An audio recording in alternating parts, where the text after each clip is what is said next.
Hoy vamos a hablar de la condenación de la gran ramera. Este video sí va a ser un poco más largo, ya que creo que vale la pena ir un poco más profundo en el contexto de quién es la gran ramera que se menciona en la Biblia, qué es lo que hace y por qué viene esta condenación sobre ella. Vamos a orar antes de comenzar porque creo que es un tema bastante controversial. Ya más adelante van a entender por qué cuando podamos desarrollar los temas, pero quiero que le entreguemos este tiempo a Dios, que su Espíritu Santo pueda guiarnos. Así que, Padre, te doy gracias por este tiempo, Señor. Desde ya te entrego, Señor, todo lo que vamos a hablar. Te pido que tu Espíritu Santo tome el control, Padre, y que tu palabra cobre vida en nuestras vidas, Señor. Prepara nuestra mente y nuestro corazón para recibir lo que venga de parte de ti, a comprender este tema, Señor. Y Padre, que tú puedas mostrarnos la verdad que hay en este tema, no para condenación, Señor, sino para traer luz a nuestras vidas, a nuestro entendimiento de qué es esto de lo que vamos a hablar el día de hoy, Padre. Te lo pido en el nombre poderoso de Cristo Jesús. Amén. Así que vamos a comenzar en Apocalipsis capítulo 17, donde podemos ver lo de la gran ramera, iniciando en el versículo 1. Vino entonces uno de los 7 ángeles que tenían las 7 copas y habló conmigo diciéndome: ven acá y te mostraré la sentencia contra la gran ramera, la que está sentada sobre muchas aguas, con la cual han fornicado los reyes de la tierra, y los moradores de la tierra se han embriagado con el vino de su fornicación. Algo que podemos observar en esto primero que estamos leyendo es que parece ser que esta gran ramera tiene influencia sobre muchas naciones y sobre toda la población en general que hay en el mundo. Vamos a continuar. Y me llevó en espíritu al desierto, y vi a una mujer sentada sobre una bestia escarlata llena de nombres de blasfemia, que tenía 7 cabezas y 10 cuernos. Y la mujer estaba vestida de púrpura y escarlata, y adornada de oro, de piedras preciosas y de perlas, y tenía en la mano un cáliz de oro, lleno de abominaciones y de la inmundicia de su fornicación. Aquí podemos ver 2 cosas. La primera es que esta bestia que se menciona aquí es el anticristo, o el poder político de dominio del anticristo, y también podemos ver que aquí habla de muchas riquezas. Dice que está vestida de escarlata, de púrpura, con muchas joyas y piedras preciosas. Vamos a continuar. Y en su frente un nombre escrito, un misterio: Babilonia la Grande, la madre de las rameras y de las abominaciones de la tierra. Vi a la mujer ebria de la sangre de los santos y de la sangre de los mártires de Jesús, y cuando la vi quedé asombrado con gran asombro. Aquí nos está revelando ya quién es esta gran ramera, que está diciendo que es la gran Babilonia, la madre de todas las rameras, y también nos pinta una imagen de que está ebria de la sangre de los santos y de los mártires de Jesucristo. Vamos a continuar ahora en el versículo 7, que dice: y el ángel me dijo: ¿por qué te asombras? Yo te diré el misterio de la mujer y de la bestia que la trae, la cual tiene las 7 cabezas y los 10 cuernos. La bestia que has visto era y no es, y está para subir del abismo e ir a la perdición. Y los moradores de la tierra, aquellos cuyos nombres no están escritos desde la fundación del mundo en el libro de la vida, se asombrarán viendo la bestia que era y no es y será. Esto para la mente que tenga sabiduría. Las 7 cabezas son 7 montes sobre los cuales se sienta la mujer, y son 7 reyes. 5 de ellos han caído, uno es, y el otro aún no ha venido, y cuando venga es necesario que dure breve tiempo. La bestia que era y no es también el octavo, y es de entre los 7, y va a la perdición. Y los 10 cuernos que has visto son 10 reyes que aún no han recibido reino, pero por una hora recibirán autoridad como reyes, y juntamente con la bestia. Estos tienen un mismo propósito, y entregarán su poder y su autoridad a la bestia. Pelearán contra el Cordero, y el Cordero los vencerá, porque Él es Señor de señores y Rey de reyes, y los que están con Él son llamados y elegidos y fieles. Aquí hay mucho de lo que vamos a hablar, pero vamos a comenzar desarrollando lo que son las 7 cabezas que menciona, y dice que son 7 montes. Algo interesante es que Roma está situada originalmente sobre 7 montes, que serían Aventino, Celio, Capitolino, Esquilino, Palatino, Quirinal, Viminal. Estos son los nombres de los 7 montes. Aquí les voy a poner también una imagen de dónde se encuentran ubicados para que puedan darse una idea.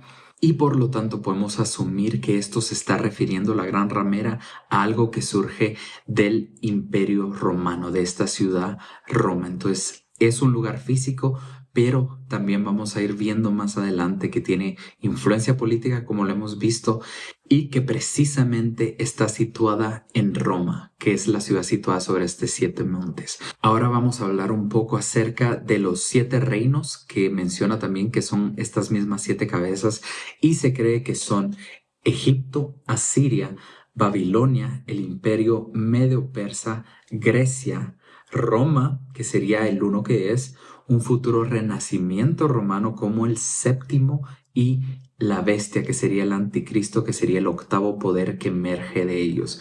Como hemos visto anteriormente en los videos, dando un poco de contexto acerca de el surgimiento del anticristo, vemos primero lo que es el imperio Egipto, vemos el imperio asirio, vemos el imperio babilónico, vemos el imperio medo-persa y el imperio griego, que esos 5 que menciona, y también lo dice en la palabra, ya no existen. El imperio romano es el que permanece, como lo hemos visto en el contexto, que se divide primero en 2, luego se divide en 10, que esto también es algo relevante, lo que hablaremos más adelante, pero ese es el renacimiento que está hablando del séptimo reino, que es precisamente el renacimiento del Imperio Romano, y que de este surge el anticristo, que lo hemos visto en el contexto que hemos dado acerca del surgimiento del anticristo en el video anterior, si no lo has visto, en el de las 7 trompetas, y en otros videos también cuando hablamos del rey del norte y de todas las profecías de la semana 70 de Daniel, la abominación desoladora y todo eso. Pero vamos a continuar. Aquí también nos está mencionando acerca de 10 reyes que aún no han surgido, que van a estar, lo que se cree es que van a estar durante el dominio o el sistema político del anticristo, y que precisamente su función o su propósito es entregarle el poder y el dominio al anticristo. Algo muy interesante que menciona acá es que ellos también van a ser parte del ejército del anticristo que va a pelear contra el Cordero y que van a ser derrotados. Ahora vamos a continuar con lo que dice en el versículo 15.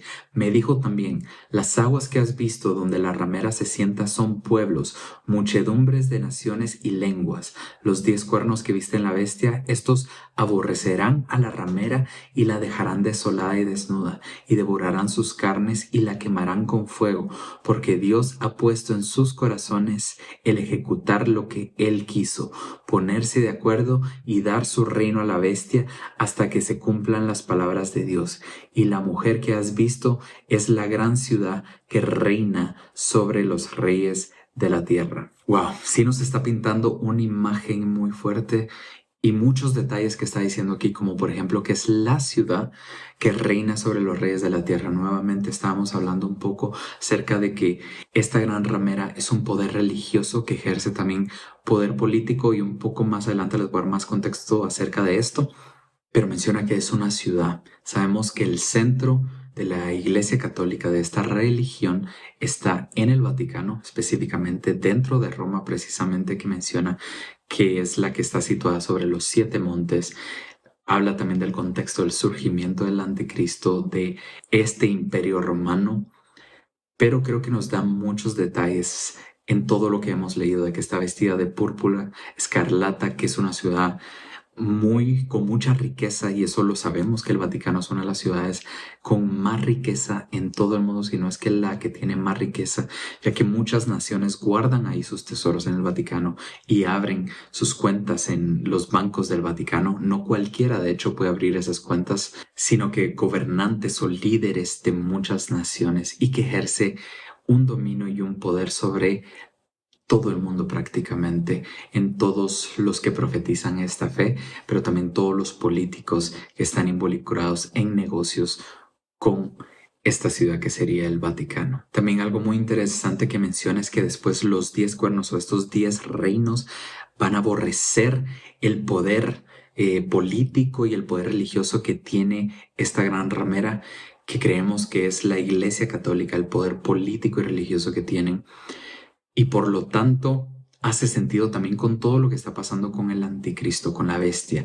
La bestia mencionábamos con la abominación desoladora que se quiere hacer pasar por Dios, y precisamente hay un acto de idolatría y blasfemia grandísimo en el templo, que es lo que rompe el tratado de paz, que nos menciona también que hace un tratado por una semana, que es la semana de la tribulación, y a la mitad rompe ese pacto con la abominación desoladora. Y eso hace mucho sentido con pensar que este poder político y religioso, que es la gran ramera, es la Iglesia Católica, porque el anticristo no va a querer competir con un poder tan grande como el que tiene esta iglesia hoy en día, y que al parecer se magnifica e incrementa en los últimos tiempos. Lo hemos visto con todo lo que está pasando, pero también hemos visto cómo se ha tergiversado la escritura debido al tipo de interpretación o por influencias que desconocemos. Ya saben que hay muchas teorías de conspiración con respecto a lo que está pasando en el Vaticano, en la ciudad papal, también las influencias y los poderes que hay ahí. Yo he tenido la oportunidad de visitar esta ciudad y realmente sí se siente una carga espiritual ahí. No sé decir con exactitud qué es lo bueno, qué es lo malo que está pasando en el lugar. Sí, lo que puedo experimentar es que es un lugar de mucha riqueza, es un lugar de mucha influencia. Personas de todo el mundo viajan para visitar esta ciudad al menos una vez en su vida. Y sí sentí una carga espiritual grande cuando estábamos precisamente en Roma en general, pero en la ciudad del Vaticano. Vamos a continuar y más adelante vamos a hablar un poco más al respecto de todo esto. Vamos a dar más contexto de por qué se cree que es la Iglesia Católica y todo lo que les estoy mencionando, pero continuamos ahorita con la palabra. Vamos a ir a Nahum ahora en el capítulo 3, versículo 1 al 6 dice: Ay de ti, ciudad sanguinaria, toda llena de mentira y de rapiña, sin apartarte de pillaje, chasquido de látigo y fragor de ruedas, caballo atropellador y carro que salta, jinete enhiesto y resplandor de espada y resplandor de lanza, y multitud de muertos y multitud de cadáveres, cadáveres sin fin, y en sus cadáveres tropezarán, a causa de la multitud de las fornicaciones de la ramera de hermosa gracia, maestra en hechizos, que seduce a las naciones con sus fornicaciones y a los pueblos con sus hechizos. Heme aquí contra ti, dice Jehová de los ejércitos, y descubriré tus faldas y en tu rostro, y mostraré a las naciones tu desnudez, y a los reinos tu vergüenza, y echaré sobre ti inmundicia, y te afrentaré, y te pondré como estiércol. Aquí vemos nuevamente la imagen de que ha seducido a las naciones con sus fornicaciones, y algo que fomenta todavía más la creencia en esto es toda como el secretismo que hay dentro del Vaticano, la librería secreta que tiene, que a veces dicen que protegen ya que no son libros que deberían de leer las personas, pero hay muchas cosas ocultas en esta ciudad, eso no lo podemos negar, es un hecho, y eso fomenta también todo lo que nos está diciendo acá, de que está llena de mentira, de cosas ocultas, y que seduce a las naciones, y que probablemente eso puede ser algo de lo que públicamente no tenemos conocimiento, pero que muchos líderes del mundo que tienen estas conexiones con el Vaticano sí conozcan más al respecto. Ahora vamos a continuar en Apocalipsis capítulo 18, que nos habla acerca de la caída de Babilonia, nuevamente esto que venimos hablando, y vamos a empezar en el versículo 1. Después de esto, vi a otro ángel descender del cielo con gran poder, y la tierra fue alumbrada con su gloria, y clamó con voz potente diciendo: ha caído la gran Babilonia, y se ha hecho habitación de demonios y guarida de todo espíritu inmundo, y albergue de toda ave inmunda y aborrecible, porque todas las naciones han bebido del vino del furor de su fornicación, y los reyes de la tierra han fornicado con ella, y los mercaderes de la tierra se han enriquecido de la potencia de sus deleites. Ahora vamos a Jeremías capítulo 51, versículo 7. Copa de oro fue Babilonia en la mano de Jehová, que embriagó a toda la tierra. De su vino bebieron los pueblos, se aturdieron, por tanto, las naciones. Nuevamente aquí está nombrando a la ciudad de Babilonia, que ya vimos que es como una forma espiritual de nombrar lo que está pasando en Roma.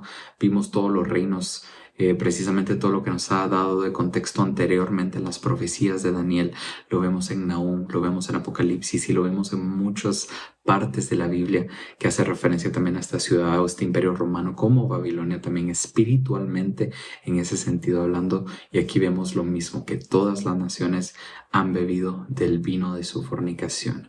Vamos a continuar con Apocalipsis capítulo 18 versículo 4 que dice: Y oí otra voz del cielo que decía: Salid de ella, pueblo mío, para que no seáis partícipes de sus pecados ni recibáis parte de sus plagas, porque sus pecados han llegado hasta el cielo y Dios se ha acordado de sus maldades. Dadle a ella como ella os ha dado, y pagadle doble según sus obras. En el cáliz en que ella ha preparado bebida, preparadle a ella el doble. Cuanto ella se ha glorificado y ha vivido en deleites, tanto dadle de tormento y llanto, porque dice en su corazón: Yo estoy sentada como reina y no soy viuda, y no veré llanto, por lo cual en un solo día vendrán sus plagas, muerte, llanto y hambre, y será quemada con fuego, porque poderoso es Dios el Señor, que la juzga. Los reyes de la tierra que han fornicado con ella y con ella han vivido en deleites, llorarán y harán lamentación sobre ella cuando vean el humo de su incendio, parándose lejos por el temor de su tormento, diciendo: Ay, ay de la gran ciudad de Babilonia, la ciudad fuerte, porque en una hora vino tu juicio. Y los mercaderes de la tierra lloran y hacen lamentación sobre ella, porque ninguno compra más sus mercaderías, mercadería de oro, de plata, de piedras preciosas, de perlas, de lino fino, de púrpura, de seda, de escarlata, de toda madera olorosa, de todo objeto de marfil, de todo objeto de madera preciosa, de cobre, de hierro y de mármol, y canela, especias aromáticas, incienso, mirra, olíbano, vino, aceite, flor de harina, trigo, bestias, ovejas, caballos y carros, y esclavos, almas de hombres. Los frutos codiciados por tu alma se apartaron de ti, y todas las cosas exquisitas y espléndidas te han faltado, y nunca más las hallarás. Los mercaderes de estas cosas que se han enriquecido a costa de ella se pararán lejos por el temor de su tormento, llorando y lamentando y diciendo: Ay, ay de la gran ciudad, que estaba vestida de lino fino, de púrpura y de escarlata, y estaba adornada de oro, de piedras preciosas y de perlas, porque en una hora han sido consumidas tantas riquezas. Y todo piloto y todos los que viajan en naves y marineros y todos los que trabajan en el mar se pararon lejos, y viendo el humo de su incendio dieron voces diciendo: ¿Qué ciudad era semejante a esta gran ciudad? Echaron polvo sobre sus cabezas y dieron voces llorando y lamentando, diciendo: Ay, ay de la gran ciudad, en la cual todos los que tenían naves en el mar se habían enriquecido de sus riquezas, pues en una hora ha sido desolada. Alégrate sobre ella, cielo, y vosotros santos apóstoles y profetas, porque Dios os ha hecho justicia en ella. Y un ángel poderoso tomó una piedra, como una gran piedra de molino, y la arrojó en el mar, diciendo: Con el mismo ímpetu será derribada Babilonia, la gran ciudad, y nunca más será hallada. Y voz de arpistas, de músicos, de flautistas y de trompeteros no se oirá más en ti, y ningún artífice de oficio alguno se hallará más en ti, ni ruido de molino se oirá más en ti, luz de lámpara no alumbrará más en ti, ni voz de esposo y de esposa se oirá más en ti, porque tus mercaderes eran los grandes de la tierra, pues por tus hechicerías fueron engañadas todas las naciones, y en ella se halló la sangre de los profetas y de los santos y de todos los que han sido muertos en la tierra. La verdad es que lo que habla la palabra sobre la gran ramera es fuerte, de todo lo que ha hecho y también de la condenación y de la destrucción que vendrá sobre esta ciudad, que será en un solo día. Pero ahora vamos a dar un poco más de contexto acerca de esto. Lo primero que podemos hallar es que la gran ramera es un sistema religioso apóstata. La apostasía, que ya habíamos hablado un poco de esto anteriormente, que es un alejamiento de la fe, es el acto de abandonar o renunciar a una religión, fe, creencias o causas que uno no seguía previamente, implicando un rechazo de sus principios Y también hablamos que la ramera era también un sistema religioso que ahora vemos que es apóstata, pero que también tiene un dominio político sobre las naciones, y eso nos lo ha mostrado todo lo que hemos leído en los versículos anteriores. Ahora, ¿cómo es que surge Babilonia o este imperio babilónico? Vamos a iniciar por el hecho de que fue fundada por Nimrod. Nimrod es el hijo de Cush, hijo de Ham, hijo de Noé. Entonces esto viene de la descendencia de Noé, que ya podemos trazar eso. Sabemos que el nombre Ham significa oscurecido o quemado por el sol o por la luz del cielo. También vemos que el nombre de Cush significa el oscuro, y estos significados anteriormente se le ponía un nombre específico a las personas, ya que estos tenían un significado también sobre sus vidas, y lo que comentan los teólogos es que esto representa el estado del alma, estos nombres y los significados que podemos ver aquí. La esposa de Nimrod era Semiramis. Esto no lo menciona la Biblia, pero es conocido por tradición. Ella es quien da inicio a la que se conoce como los misterios de Babilonia, que era un sistema pagano que se expande a todo el mundo. Semiramis tuvo un hijo y decía que fue concebido milagrosamente, haciendo alusión a la promesa de la semilla de la mujer que vendría, que es lo que Dios menciona en Génesis a la mujer, que de su simiente vendría el Salvador. Fue presentado como el cumplimiento de esa promesa, y este era Tammuz, cuya idolatría y adoración fue protestada por Ezequiel en los tiempos de la cautividad. Así se introdujo el misterio de la mujer y el hijo.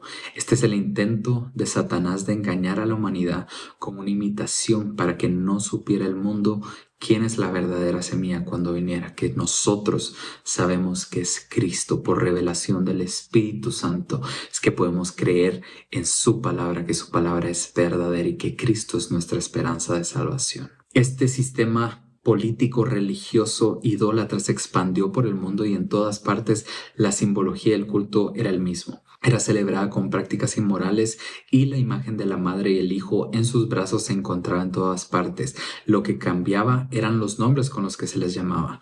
Los fenicios los llamaban Astoret y Tammuz, los egipcios Isis y Horus, los griegos Afrodita y Eros, y los romanos Venus y Cupido. Algunas de sus doctrinas incluían la creencia en el purgatorio, salvación por sacramentos como perdón por sacerdotes, utilizar agua bendita o el ofrecimiento de pasteles redondos a la madre, como se menciona en Jeremías, ofrecimiento de vírgenes a los dioses, llorar por Tammuz 40 días previo a la celebración de Istar, ya que se creía que Tammuz fue asesinado por un jabalí y luego resucitado. Nuevamente vemos un intento de Satanás de cumplir la palabra y hacer creer a las personas que Tammuz es la simiente que había prometido Dios, cuando realmente no era una imitación de lo que es la simiente verdadera, la esperanza de salvación, que es Cristo Jesús, el Hijo de Dios. De esta misteriosa religión fue que Abraham fue apartado por llamado divino. Su descendencia estaría en conflicto con la nación que hacía culto a esta religión, y podemos recordar a Jezabel, que es una princesa fenicia. Fue hasta que Judá fue enviada a cautividad en Babilonia que esta tribu por fin dejó la idolatría a este culto. Baal es lo mismo que Tammuz para la religión de los filisteos, y de hecho vamos a ver un poco más adelante que también se le conocía como Dagón, el dios pez. Al ser destruida Babilonia, la sacerdotisa huyó a Pérgamo con todas sus imágenes e idolatría.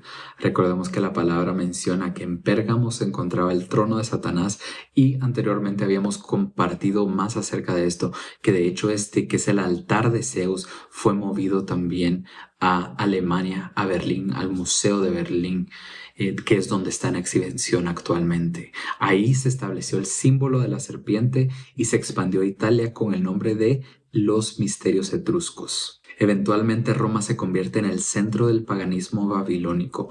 Los sacerdotes utilizaban sombreros con forma de pescado, algo que se ve en el Vaticano hoy en día, en honor a Dagón, el dios pez, otro nombre de Tammuz. Dagón era el dios de los filisteos y se menciona en la Biblia en varios libros.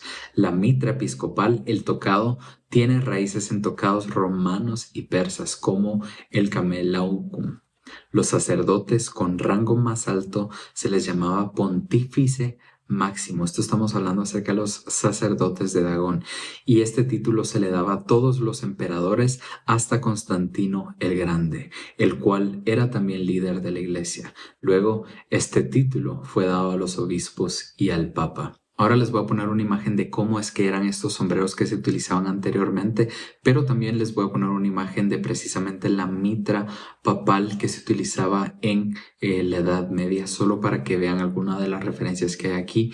No estoy diciendo que sea exacto, pero sí podemos ver similitudes en esto. Hay otras personas que también hablan acerca de un anillo, el anillo del pescador.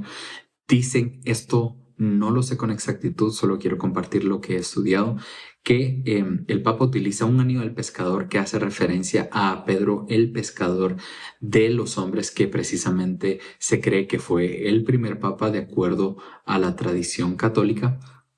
Pero también hay una tradición con respecto al culto a Dagón que dice que los sacerdotes utilizaban el anillo del pescador, que precisamente hace alusión a un culto a Dagón. Creo que vale la pena también mencionar que muchos teólogos tienen otros dos candidatos para quién es la Gran Ramera. Hay personas que creen que es literalmente la ciudad de Babilonia. Yo personalmente no creo eso.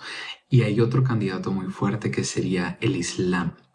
Algo muy interesante es que veníamos hablando del contexto de cómo se divide el Imperio Romano primero en dos partes. Una de esas partes, que es el Imperio del Este, su centro estaba en Constantinopla, y esta ciudad también fue fundada sobre 7 montes, que aquí se los voy a poner, imitando de cierta manera la forma en la que está fundada Roma. Y también por aquí les voy a poner un mapa para que puedan ver dónde están ubicados estos 7 montes en Constantinopla, que sabemos que es Istambul de hoy en día y que esto es parte de Turquía. Estudiando un poco acerca de la teología del Islam, ellos esperan una figura de un Salvador que realmente tiene demasiadas similitudes con lo que la Biblia nos está diciendo que hará el anticristo. También vale la pena mencionar, y creo que lo hemos visto mucho recientemente, que varios países que profesan el Islam son países con mucha riqueza. Creo que la mayor diferencia con lo que nos está diciendo, y que sí encaja con la Iglesia Católica, es lo de las vestiduras púrpura y escarlata, las decoraciones también de la ciudad, que eso sí encaja mucho con lo que vemos con la Iglesia Católica y el Vaticano, pero no encaja con lo que vemos con el Islam, que utilizan más el color verde, rojo, blanco, negro. Pero no podemos descartar que países como Turquía, Qatar y muchos países del Medio Oriente, cuya mayoría de población profesan el Islam, tienen mucha influencia política hoy en día. Parte de esto es por la cantidad de riqueza que tienen estos países por el petróleo, y vemos su influencia política en países hasta como en Estados Unidos. Pudiéramos decir que esto precisamente habla la Biblia cuando dice que seduce a muchas naciones, que puede ser con su riqueza, con su fornicación y la idolatría que ellos tienen. Y al igual que con la Iglesia Católica, hemos visto la sangre de los santos siendo derramada por la Iglesia Católica en el tiempo de la Inquisición y muchos periodos más de la historia, pero también con el Islam hemos visto esa sangre de los santos de Cristo siendo derramada. Sin embargo, la mayoría de teólogos están de acuerdo que la gran ramera es precisamente la Iglesia Católica. Yo creo que hay más evidencia y más peso precisamente en esto de que la Iglesia Católica es la gran ramera de la que habla la Biblia, pero creo que vale la pena mencionar estos otros candidatos que hay, específicamente por lo que estamos viendo a nivel mundial que está pasando en términos de política, de economía y todas las noticias que se escuchan alrededor del mundo. Esto concluye lo que es la condenación de la gran ramera y la caída de Babilonia. Yo les pido que ustedes puedan investigar al respecto, puedan orar al respecto también, que el Espíritu Santo traiga revelación a sus vidas de qué tomar al respecto de lo que hemos hablado, ya que hay muchas cosas. Sé que esto puede ser muy controversial por lo que estamos hablando de la Iglesia Católica, pero es lo que se cree teológicamente con respecto a quién es la gran ramera y a la Babilonia de la que se habla, que mencionábamos que era el Imperio Romano y que hemos dado contexto a través de todo este estudio. Nuevamente les pido que ustedes investiguen, que ustedes oren al respecto y que Dios pueda traer la revelación de la palabra y de la verdad a sus vidas. Pero ahora vamos a continuar con algunos hechos de las cosas que están pasando todavía durante esta semana 70 de Daniel durante este periodo de 7 años de la tribulación, y realmente con lo que hablaremos a continuación es que va a concluir este periodo de tribulación, y luego lo que veremos será el regreso de Cristo, esta segunda venida de Cristo. Pero vamos a ir a 1 capítulo 15 versículos 51 al 54, que dice: He aquí os digo un misterio, no todos dormiremos, pero todos seremos transformados en un momento, en un abrir y cerrar de ojos, a la final trompeta, porque se tocará la trompeta, y los muertos serán resucitados incorruptibles, y nosotros seremos transformados, porque es necesario que esto corruptible se vista de incorrupción, y esto mortal se vista de inmortalidad. Y cuando esto corruptible se haya vestido de incorrupción, y esto mortal se haya vestido de inmortalidad, entonces se cumplirá la palabra que está escrita: sórbida es la muerte en victoria. Esto nos pinta una imagen de las personas que van a ser salvas durante el periodo de la tribulación, y que precisamente cuando venga esta segunda venida de Cristo, los muertos van a resucitar ya en cuerpos glorificados, y luego nosotros seremos transformados, o las personas que estén vivas durante el tiempo de la segunda venida de Cristo van a ser transformados, ya que ahorita tenemos cuerpos corruptibles, pero van a ser transformados en cuerpos incorruptibles en gloria para poder entrar en el reino de Dios. Vamos a hablar ahora un poco acerca de la multitud vestida de ropas blancas, y esto lo podemos encontrar en Apocalipsis capítulo 7, iniciando en el versículo 9, que dice: Después de esto miré, y he aquí una gran multitud, la cual nadie podía contar, de todas las naciones y tribus y pueblos y lenguas, que estaban delante del trono, en la presencia del Cordero, vestidos de ropas blancas y con palmas en las manos.